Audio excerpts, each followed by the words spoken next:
Arriving at Phuket Airport, you can already see you're on a paradise island. This is your first step to a holiday of a lifetime. Absolutely stunning. Burgers, beers, boys, done. Oh, and cocktail. Or where the nightmares begin. That flew yesterday. I've missed my flight. So not good. It's where cultural differences and the language barrier Sorry? We don't need to go to the hospital. can trip up even the most experienced traveller We are not allowed to stay here anymore. We were meant to go to Bali. and remind you you're thousands of miles from home. I'm going home tomorrow. But you're in safe hands as the airport staff are just waiting to solve your problems. Welcome. It's gonna be another busy day for us. It made me excited all the time. So put your seat back and tray tables in the upright position as we arrive inside Phuket Airport.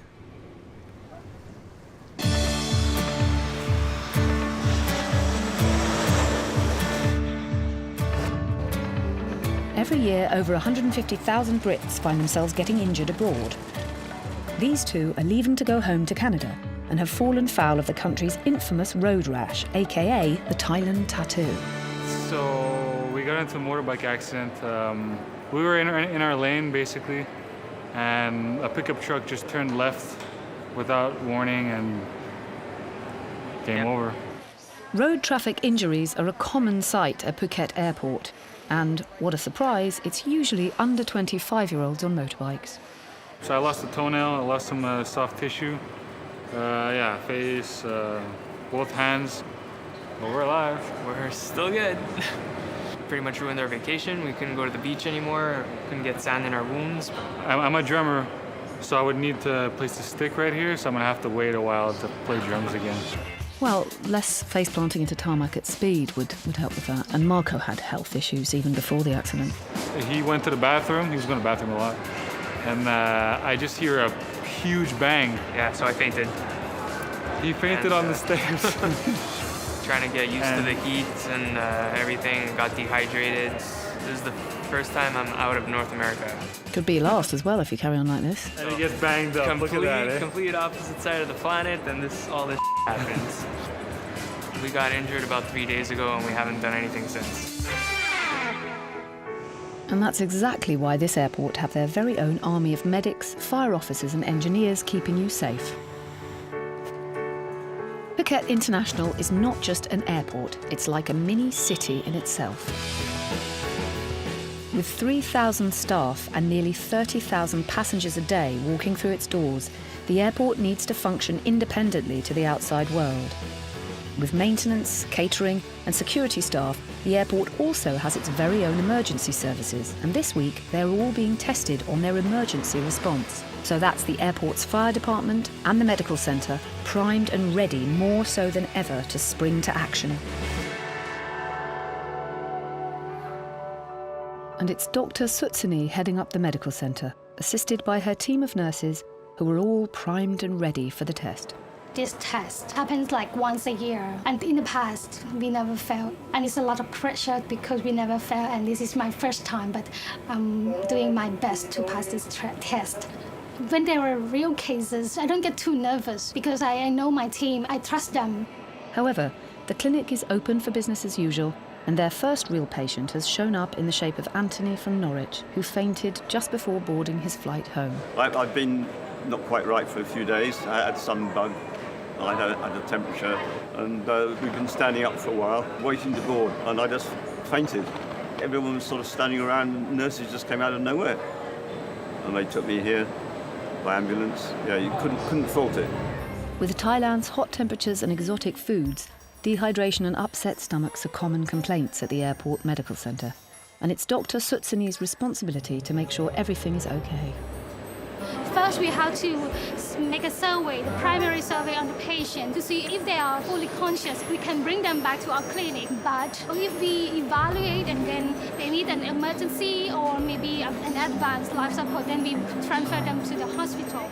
Thankfully, Anthony's situation was nowhere near that serious. In case that we can bring them back to our clinic and we will evaluate how long we will take. For example, maybe 30 minutes or maybe 1 hour. And if we can finish everything in time, we have give the certificate that they are fit to fly. Any passenger taken ill at the airport will need to be medically signed off before boarding a flight. So after 30 minutes at the clinic, Anthony is given the all clear by Dr. Sutsini.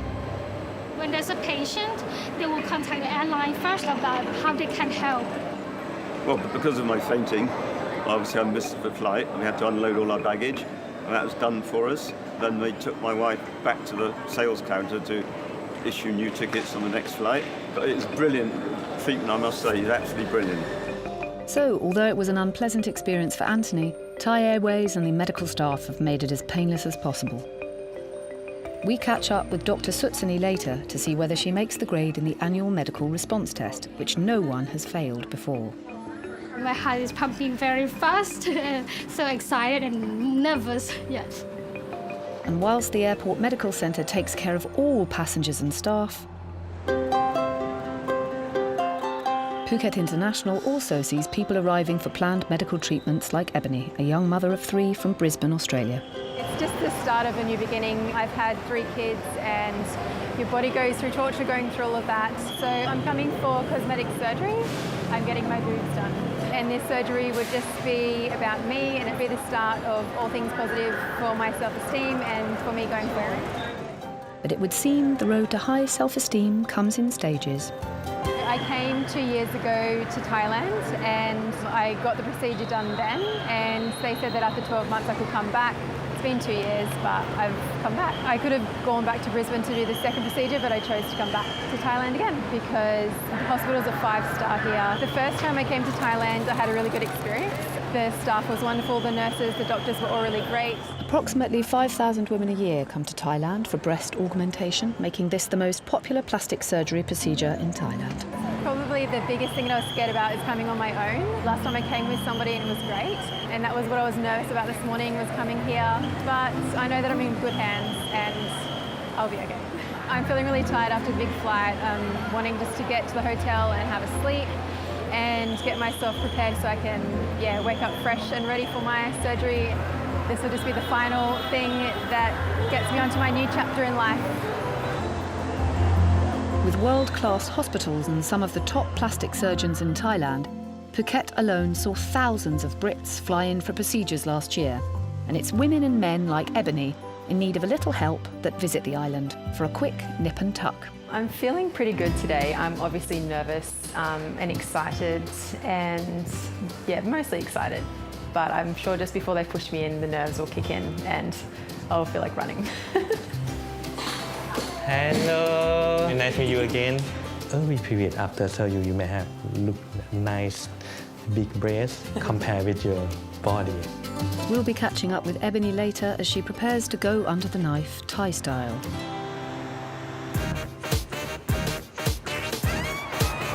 As Thailand's 3rd largest airport, and with up to 80 flights landing and taking off every day, Phuket International's operations officers, Dong and Top, are part of a 24-hour team responsible for keeping all things on the airfield running smoothly and, more importantly, running safely. And today is no different as they patrol the airside of the airport. We need to take care of everything about airside safety. Things that can impact my day can be weather, it can be passenger, it can be the operation of those airlines. With just one runway serving the airport, Dong and Top are constantly on the lookout for anything on the airfield that could cause any issue for the airport. We're inspecting our area, which is airside. We look for everything, look for some object is where it's not supposed to be, so we just, collect it. We call it FOD, stands for Foreign Object Debris or Foreign Object Damage, which is some object that can make a damage to aircrafts. We need to make sure that everything is clear, especially about the area that airplanes will pass or park.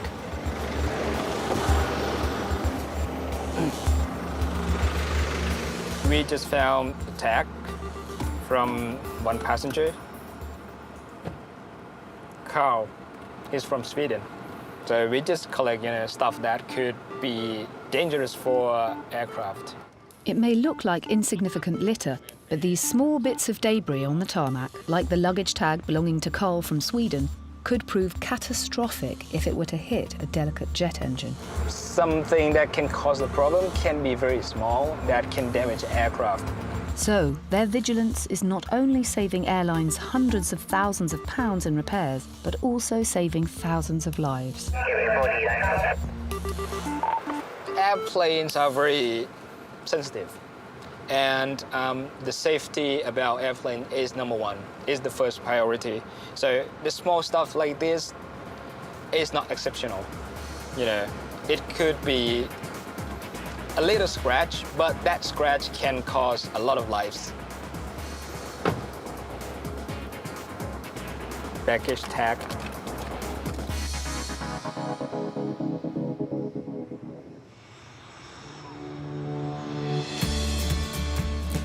So with the eagle-eyed Top and Dong working hard to reduce the risk of an emergency on the airfield, it's the fire department's job to be ready to deal with any emergencies when they do occur.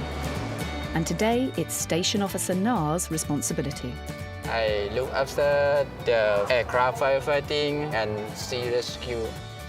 Our responsibility is 8 kilometers from the reference point. The Airways runway starts where the beach ends, so Na's team are also trained in sea rescue in case a plane ends up in the ocean for one reason or another. So we have to prepare for aircraft accident on land and on water. So we have to do water rescue training too. Because the accident will happen mostly when the plane's landing or take off. Today, though, the team are flying into action as they're tested on their response times to a big old runway fire emergency. With the firefighting, we have to be ready to do everything. As they speed down the runway, off they go to the practice rescue. And we find out later in the show if it goes off with a bang. As one of the world's top destinations for medical tourism, Thailand's plastic surgery industry is on the rise. Please turn left. And today, it's the moment of truth for Australian Ebony, who is receiving the second of her 2-stage breast enlargements, having waited 2 years since her first op. So originally I came because I had just had 3 kids and had been breastfeeding them for a very long time. There was not much left, and we had finished having our kids, and I'd always said, like, once we finish having kids, then I'm turning my focus to myself and fixing up bits that had been ruined by the kids. I don't know, you lose all your self-confidence, and I live in Brisbane, so it's hot and we're in the beach and we're in summer gear all the time, and it just makes me feel super confident and happy. Having originally visited Phuket Plastic Surgery Institute 2 years ago, Ebony's breast augmentation had been planned in 2 stages, but with general life getting in the way, her new look is now long overdue. Okay, 2 years, okay, with your previous breast augmentation, okay. Recent photos of your breast look nice, okay, and today you ask for bigger implant. Yes. It's possible, okay. I need to check your pocket first, and then I will estimate the proper size of implant for you and discuss with you about the size which you prefer. And for the revision surgery, normally we can increase around 100 to 150 cc from previous size, okay? Normally for the patient ask for more than 150 from previous implant. I need to check with the internal sizer to make sure it's still safe for patient. Ebony is looking to go up 2 cup sizes, but it's down to the doctor to make sure the size is suitable and safe for her. I will estimate the size of implant according to the patient breast dimension and make sure not too big, because with the big implant it will increase risk of the complications. At the start of her surgeries, Ebony was an A cup and is currently a C. She dreams of being an E cup, but even before the doctor can see the actual space inside her breast, she is determined to get as large an implant as possible. Can I go bigger than this one? Bigger than this? Okay. And up 200 cc.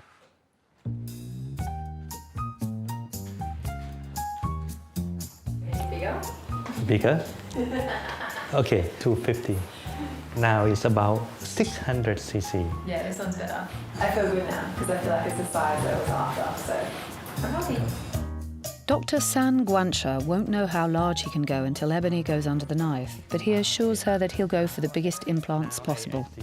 I will try with 550, 600, and I will do it as big as possible. Yeah. Surgery will start around 11. I will see you again. So, as Ebony goes through the final bits of paperwork for the surgery, she's excited about seeing her new look, but also about getting some downtime. I'm looking forward to getting put to sleep and having a rest, but I'm sure that anyone who's a mum and works can relate to wanting to have a little bit of downtime. In arrivals, we find American Arushi and Australian Krishna, currently in a long-distance relationship, but rendezvousing in Phuket. I flew in from Mumbai. And I flew in from Ahmedabad to here. We know each other from a study abroad experience we had in Munich. And then we started dating. But the last time we saw each other was last Christmas. Yeah, he got a beard now and longer hair. As soon as you remove the long distance part, it's a fine relationship. Yeah. And these two young lovebirds seem to be totally in sync, on the same page, singing from the same hymn sheet. Totally up for exactly the same holiday. I want to do a little bit of thrill seeking, if I'm allowed. I recently almost drowned, so like back in Munich. Yes. And I'm like, I don't think I want to relive that experience. So I'm still negotiating the terms there. But I was hoping at the beginning for bungee jumping, but that seems off the list. You can do it. No, but that's not fair. That's not fun. Oh, he's gonna make me do it. I just wanted to see him with like beads in his hair. Just want me to be like a hippie. Pretty much. Thrill seeking and safe. Yeah. Okay, so maybe there's a need for some discussion here, but whatever they come up with, I've got the feeling there'll be a story to tell at the end of their trip. And with that slightly crazed laugh, it's obvious which of them is excited about the bungee jump. All right.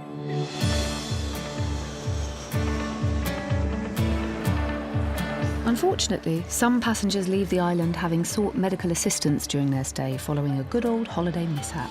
So I cut my foot when I was standing on a rock yesterday.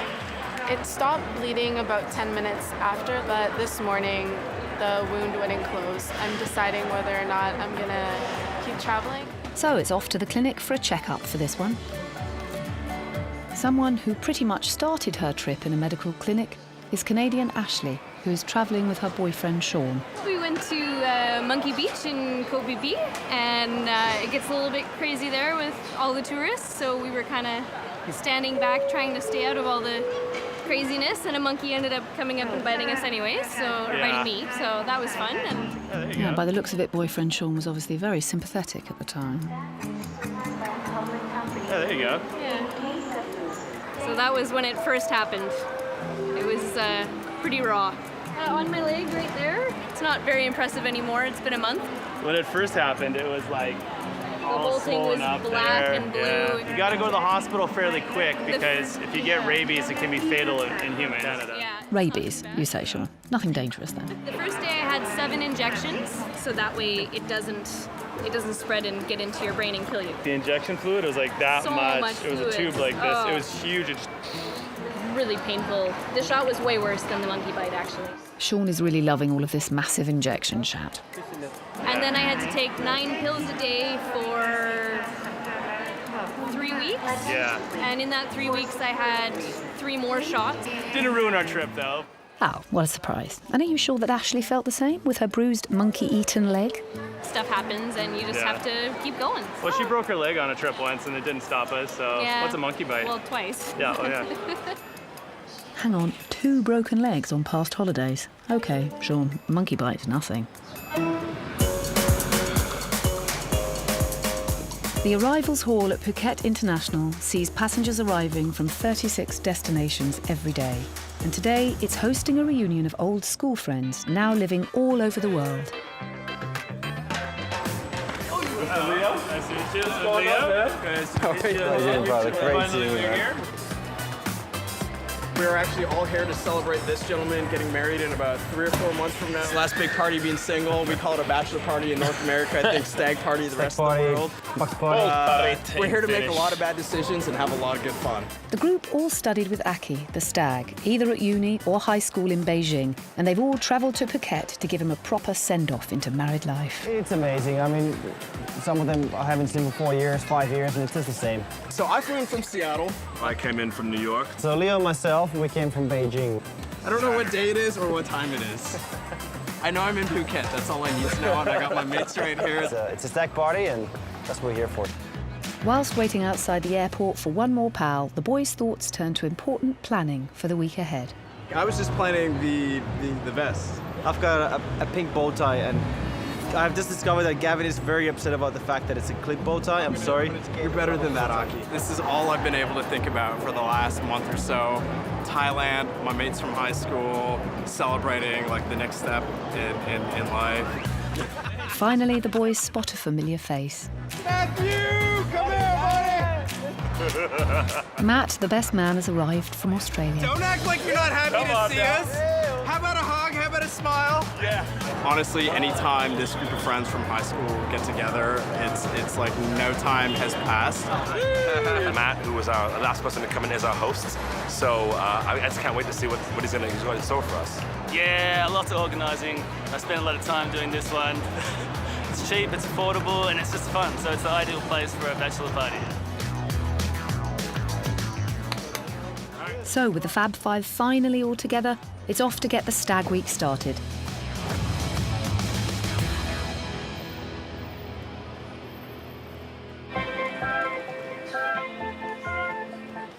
At the airport medical centre, Dr. Sutsuni is gearing up for another busy day.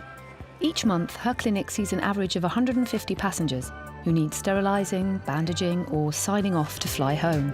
But the steady flow of sick passengers and staff is a welcome change to her former job. I've been working in the hospital before. I was working in the emergency room. In one day, I think I have to deal with many patients, maybe 100. So every time we have to be prepared. So, Dr. Sutsuni is well used to a fast-paced work environment which stands her in good stead as the airport is in the midst of a week of tests across all of its emergency services. And the medical centre is no exception. And it's making everyone just a little bit jittery. We are all nervous, not only me, the doctor, but nurses and also driver. They're also nervous. So we just have to focus, we have to have a good communication. So it all comes down to this phone. When it rings, the test begins and the team will have to spring into action. We don't know where it's going to happen. Someone will just call inside our clinic and they will tell us about the case. After that, we will notify our medical team, which include 1 doctor, 2 nurses, and 1 driver. They want to see how we perform, how fast we can get to the patient, and how fast the patient can get access from the medical team. Usually in our airport, it's within 7 minutes. All the cases must be within 7 minutes, yes. While speed is a huge part of the test, the team need to take numerous other factors into consideration to pass. It's not just saving the patient's life, but we have to consider having many things besides us, such as how to talk to the patient. There will be a checklist and a checkpoint that we pass this one and this one, this one.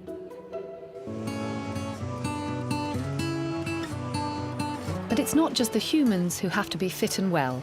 Every year, Phuket International Airport sees 2,000 domestic pets fly off to new homes, or quite simply, off on holiday. All must be deemed medically fit to fly, just like their human counterparts. And today, Tanya from Sweden is flying off to Norway with her beloved pets, Bella, Zelda and Coco. I have been here in Phuket for the last 1 year for holiday purpose. And now I'm on my way to Norway, where my husband works. Tanya rescued Zelda and Coco from a shelter while recently travelling in Malaysia, and now they've become much-loved members of the family, so leaving them behind is not an option. Every time I walk and I see a stray, I want to take them in my arms and bring them home. All creatures should have good lives. But flying animals around the world isn't easy, and Tanya has had to ensure her pets are healthy enough to fly. Oh, it's a long process. First of all, you have to get them vaccinated.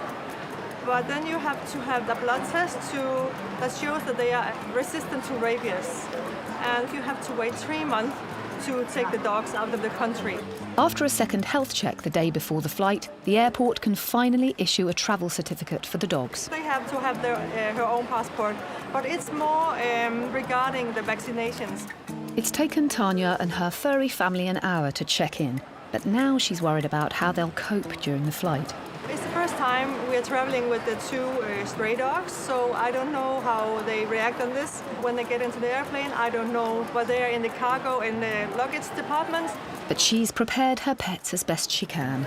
Before we went to the airport with a taxi, we had them to pee and poop and what else they need to do before takeoff. So now they should be okay until we reach Norway tomorrow. So with bladders empty, this canine trio are all set for the flight. And a big culture shock. They love to lie and dazzle in the sun every day. Even though the sun is burning, they love it. So it will be a big difference for them to go to Norway, where it's winter right now. It's around 0 degrees. I think I will have to get jumpers and small shoes. Fun times, boys. You're getting a whole new Norwegian wardrobe. So 1 hour after the start, no stress, no stress. But with the check-in done and dusted, Tanya still has the agony of saying goodbye yet to come.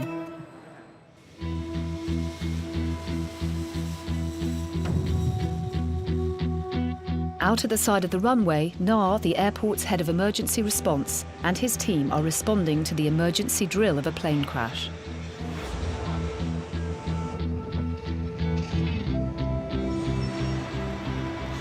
Today we will practice about firefighting, and now they are prepare the firefighting equipment. This is obviously a practice run with no plane. However, the fire they're about to fight is very real and very intense, burning ferociously and not to be messed with. We have an aircraft crash, big fire, and there are some casualties, some people injured. The crew not only have to deal with the fire, but they also need to tend to the injured passengers located around the drill site. The crew will go down the track and take the 2 headlights for the operation to cover and open the way for the passenger and crew to evacuation. So we have 2 teams. One team is open the way and the one team is cover the other team. So, whilst the first host team is tackling the main blaze, a second team provides critical backup to keep the first team and escaping passengers safe at all times. They have to fight with a temperature about 10,000 degrees Celsius. The protection equipment or PPE is protect them from the heat, and they can go closer to the fire. Which means with such extreme temperatures being emitted from the jet fuel fire, the crew's PPE or personal protection equipment is vital. Team is very important in the operation because in the real situation, we have only one commander, but commander cannot tell everyone for everything, so they have to know what they will do to be sure that when we have accident, they can do their job the best. And all of this is happening at the end of the airport's very busy single runway. I hope the passengers on these flights know it's a training exercise, because that's the last thing you want to see as you take off.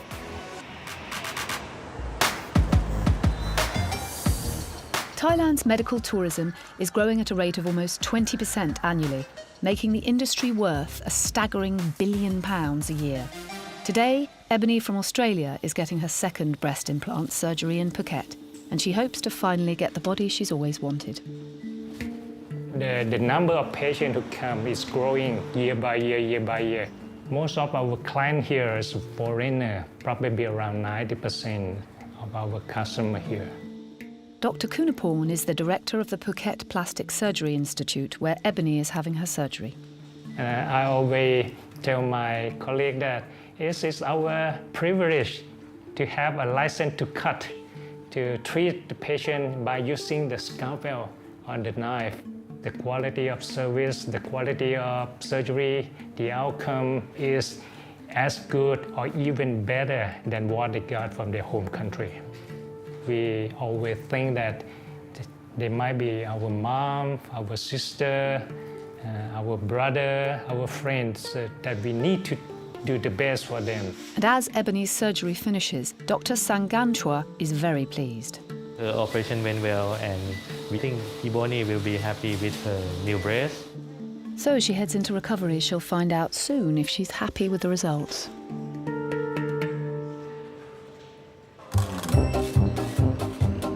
At the medical centre, Dr. Sutsuni is playing the waiting game.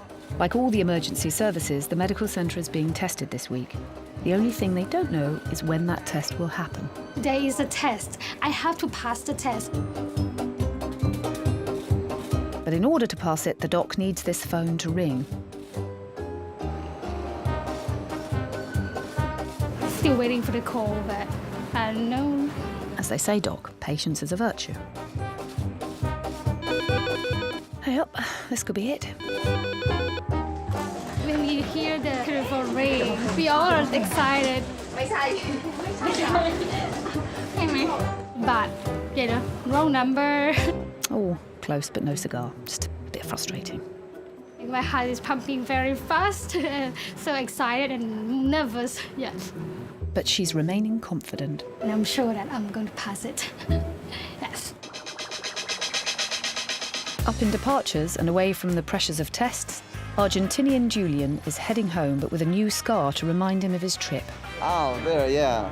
I was on the beach. I was walking alone and cut with, I don't know which was it, but maybe a glass. I lost a lot of blood.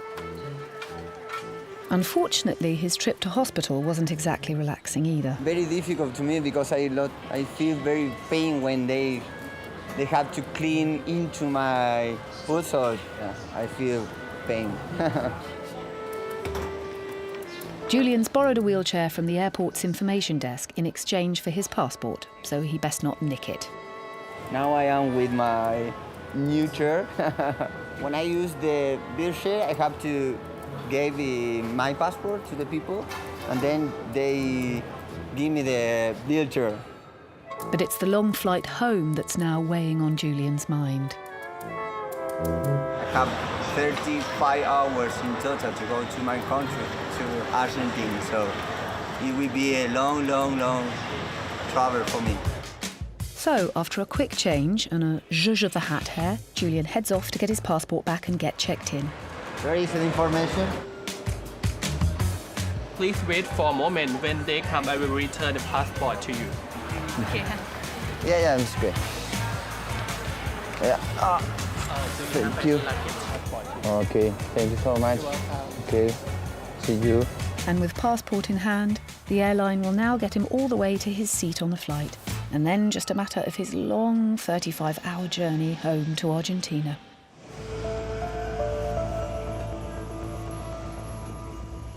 Airside at the airport, NA's firefighters are the first on the scene at any aircraft emergency.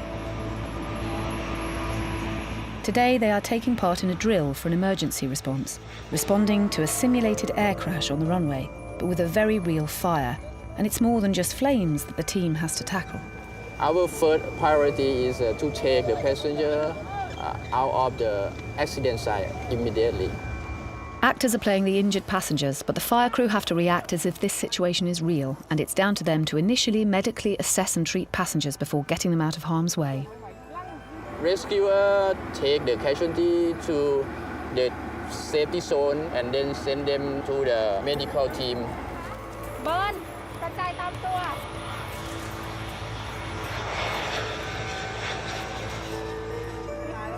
We rescue people. I think that is a very good thing. Yeah, you're not wrong, Na. And with the casualties handed over to the medics, the firefighters return to tackling the blaze.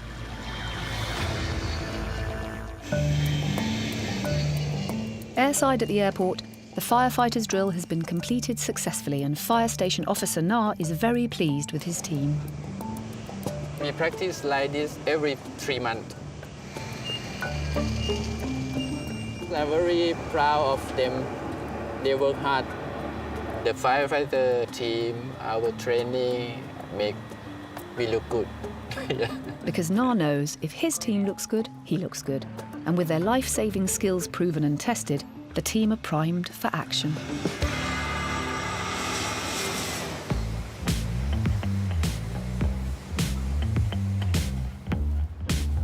Over at the medical centre, the team is still waiting for their impromptu drill to start. And Dr. Sutsuni is like a coiled spring, ready for action. She's even got her medical kit ready to go. They have been waiting since morning until now, but it didn't happen. So I was nervous all day and it didn't happen. But there's still time. My shift will be over in 20 minutes, so maybe at 4:59 they might give me a call. Anything could happen at any time, until 5. So, as the last few minutes of her workday tick by, Dr. Sutsuni can breathe a sigh of relief and finally go home and relax. Oh yes, I'm relieved because it didn't happen, and even if it happened after 5 o'clock, it's not in my shift already, so happy. Yeah. That's right, someone else's problem now. So probably it might happen tonight at any time, maybe midnight. It will be a big surprise for them. For them, not for me. Yeah. So going home now. All right, don't rub it in. But there goes one very relieved doctor.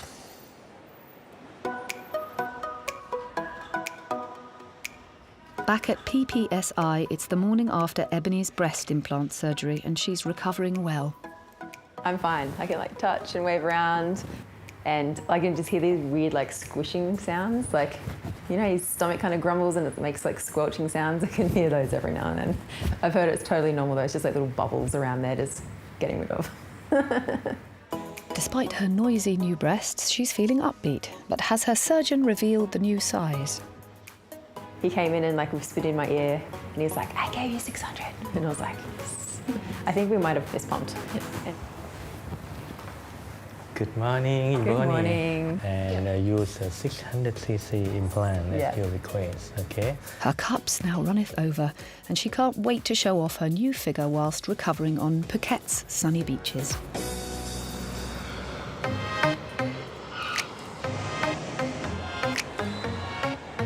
It's been less than 24 hours since the bachelor party boys arrived in Phuket. All right, you guys ready? Let's do this. I'll grab the bag. And it looks like they've started their celebrations with a splash. But things haven't gone completely to plan, and sadly Gavin has to watch from the sidelines. I got a Thailand tattoo. For those of you who don't know what it is, it's when you get a little bit of road rash from falling off your scooter. Coming back from breakfast, coming up the hill, and I had to slam on my brakes and...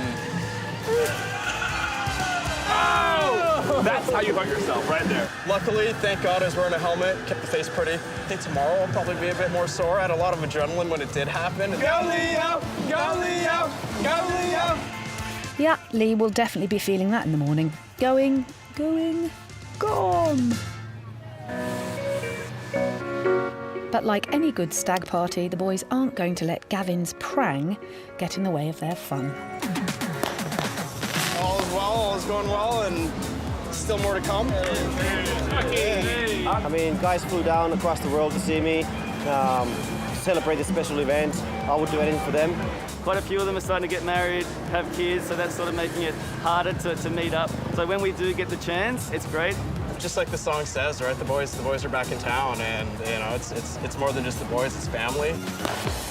And with one Thailand tattoo between the 5 of them, let's just hope they get the groom back in time for the wedding.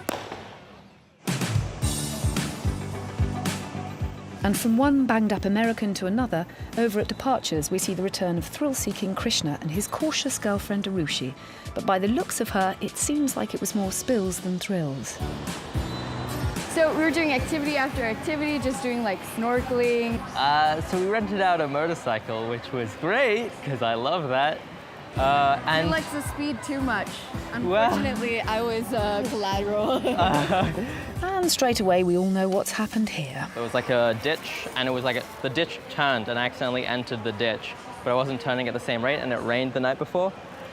And so I was turning at a different rate than the ditch was turning, and so the bike lost control.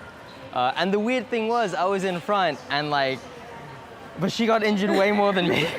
I got 2 open wounds. The rest are just scratches. The thing with these is that you have to open them up every single day, and you have to sterilize it and rewrap it. And you know how scabs form, so you rip off the scab every single time, and it just hurts. And I have really, really low pain tolerance. She's a big baby. Krishna, are you having a laugh? There's not a scratch on you. Okay, at the end there. I think it's the very Yeah, end. go air. Thankfully, a car came by, so we managed to take her to the hospital and everything. I finally got it to hitchhike. Yeah, that's true. I've been wanting him to hitchhike for a really long time, and he's like, that's unsafe. But we did it. Yeah. Something good came out of this. I'm with Krishna on the hitchhiking front, but before you get on another bike with him, Arushi, don't.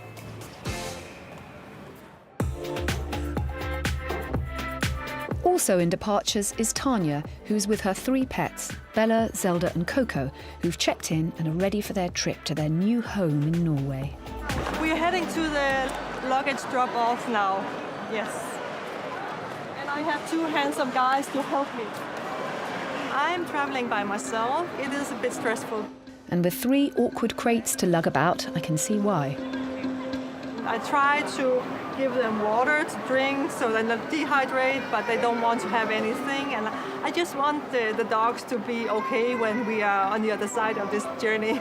Obviously anxious and worried about being separated from her 3 precious pets, Tanya is now faced with the heart-wrenching moment of having to say goodbye to them until they reach Oslo in just over 17 hours' time. Take good care of them. And it's a little emotion for me because I'm a little scared that they will not reach Oslo. Yeah, it's just my fear. I think they will, of course they will do that, but it's just my fear. With Bella, Zelda and Coco through security, they are taken through and passed on to the ground crew to board the plane. So I told them to behave good and to reach Oslo in good manners. But after the long journey, Tanya and her pets get to start a whole new life together in Norway.